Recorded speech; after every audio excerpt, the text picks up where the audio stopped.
ભરૂચ શહેરમાં રાષ્ટ્રીય ધરોહર તરીકે ઓળખાતી જામા મસ્જિદને લઈને તાજેતરમાં વિવાદ વધુ વકર્યો છે. આ મામલે રાષ્ટ્રીય ધરોહર સંરક્ષણ સમિતિના પ્રતિનિધિઓ દ્વારા પત્રકાર પરિષદ યોજાઈ. ભરૂચ શહેરમાં રાષ્ટ્રીય ધરોહર તરીકે ઓળખાતી જામા મસ્જિદને લઈને તાજેતરમાં વિવાદ વધુ વકર્યો છે. 2 દિવસ પહેલા કેટલીક મહિલાઓ દ્વારા મસ્જિદ પરિસરમાં પૂજા કરવામાં આવતા પ્રક્રિયાનો વિડીયો સોશિયલ મીડિયા પર વાયરલ થયો હતો, જેના કારણે મુસ્લિમ સમાજના આગેવાનો દ્વારા તેનો વિરોધ નોંધાવાયો હતો. આ પરિસ્થિતિ વચ્ચે નર્મદા એપાર્ટમેન્ટ નજીકના સંકટમોચન હનુમાન મંદિર ખાતે રાષ્ટ્રીય ધરોહર સંરક્ષણ સમિતિના પ્રતિનિધિઓ દ્વારા પત્રકાર પરિષદ યોજાઈ. પત્રકાર પરિષદમાં સ્વામી મુક્તાનંદ, સુદર્શન નાગરાજ બાબા અને ચક્રધર સ્વામી સંપ્રદાયના સંતો ઉપસ્થિત રહ્યા. સ્વામી મુક્તાનંદે જણાવ્યું કે અગાઉના અનશન પછી પ્રશાસનને આપવામાં આવેલી સમય મર્યાદા પૂર્ણ થઈ ગઈ છે. હવે સમિતિના સભ્યો ફરી પ્રશાસન સાથે ચર્ચા વિચારણા કરી રહ્યા છે. તેમણે જણાવ્યું કે રાષ્ટ્રીય ધરોહર અંગે લોકો સુધી સાચી માહિતી પહોંચાડવા માટે સત્યાગ્રહ સ્વરૂપે વિવિધ કાર્યક્રમો યોજાશે. ઉલ્લેખનીય છે કે આગામી 5 એપ્રિલથી દર મહિનાના સોમવારે સાંજે 4 થી 5 કલાક સુધી કલેક્ટર કચેરી સામે હનુમાન ચાલીસા પાઠ અને અન્ય ધાર્મિક કાર્યક્રમો યોજી લોકોમાં જાગૃતિ લાવવામાં આવશે. વિડીયો જર્નાલિસ્ટ વિરેન્દ્ર પાટીલ સાથે સત્યા ટીવી ન્યૂઝ ભરૂચ. આજની આ પત્રકાર પરિષદનો મૂળ ઉદ્દેશ એ ઐતિહાસિક ધરોહર જેને આપણે જૈન મંદિર શ્રી ચક્રધર સ્વામી જન્મસ્થળી, જેને વર્તમાનમાં તથાકથિત જામા મસ્જિદના રૂપમાં જે સ્થાપિત છે, તો એમાં એ ભારત સરકારના ઈએસઆઈ દ્વારા સંરક્ષિત અને સંચાલિત હોય એ એનો વ્યવસ્થા છે.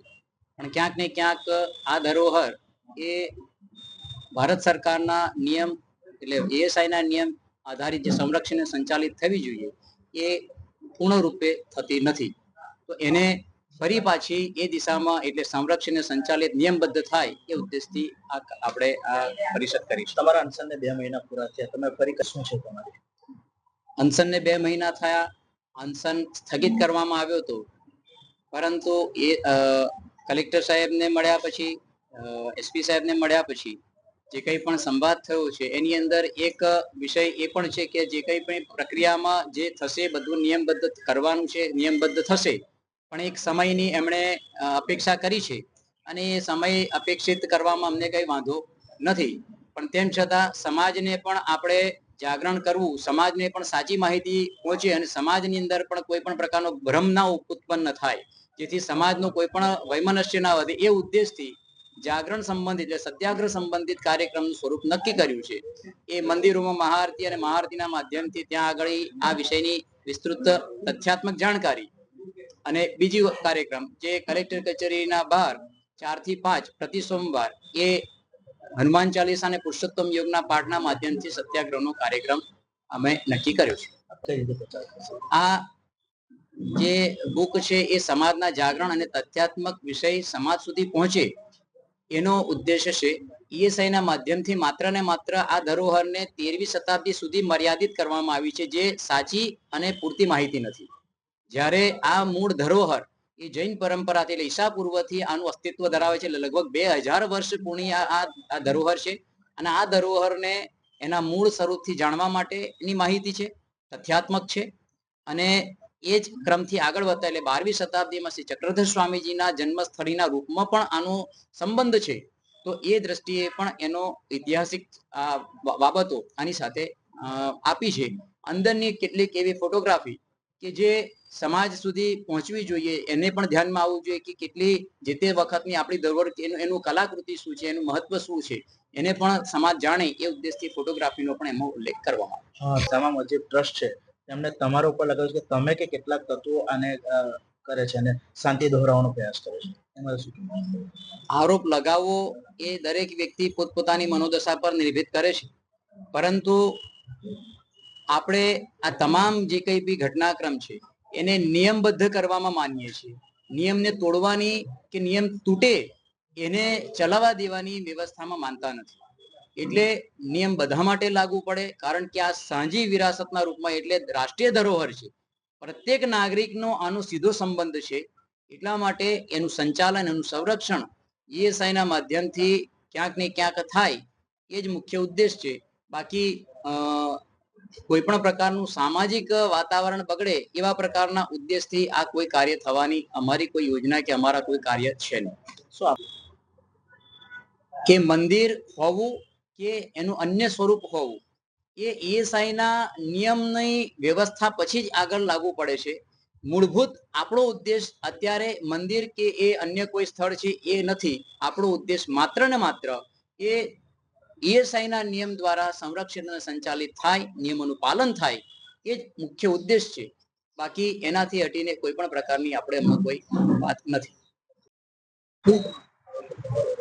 मैं सुदर्शन नागराज बाबा कपाटे महानुभाव संप्रदाय का अनुयायी हूँ, हिंदू धर्म का साधक हूँ। भरूच में हम सर्वज्ञ श्री चक्रधर स्वामी जी जो महानुभाव संप्रदाय के संस्थापक है और उनकी जो जन्म स्थली है जिसे आजकल तथाकथित जामा मस्जिद नाम से पहचाना जा रहा है, उसी के संरक्षण में जो ये आंदोलन चल रहा है, सत्याग्रह चल रहा है, उसी के विषय में आज भरूच में हम यात्रा में हैं। भाइयों, ये जो राष्ट्रीय धरोहर है, इस धरोहर को संभालना एएसआई की नैतिक जिम्मेदारी है, लेकिन अपनी जिम्मेदारियों को दरकिनारे करके एक विशेष धर्म समुदाय के हिसाब से उस मॉन्यूमेंट का संचालन किया जा रहा है जो हमारी भावनाओं को आहत पहुंचाने का काम कर रहा है।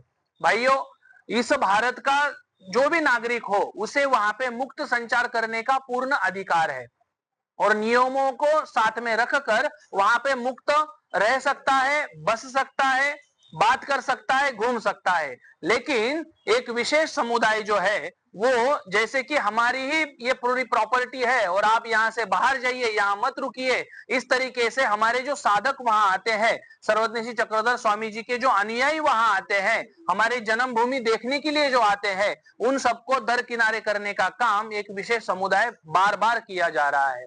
हमने पुलिस प्रशासन को भी इस विषय में संज्ञान दिया है।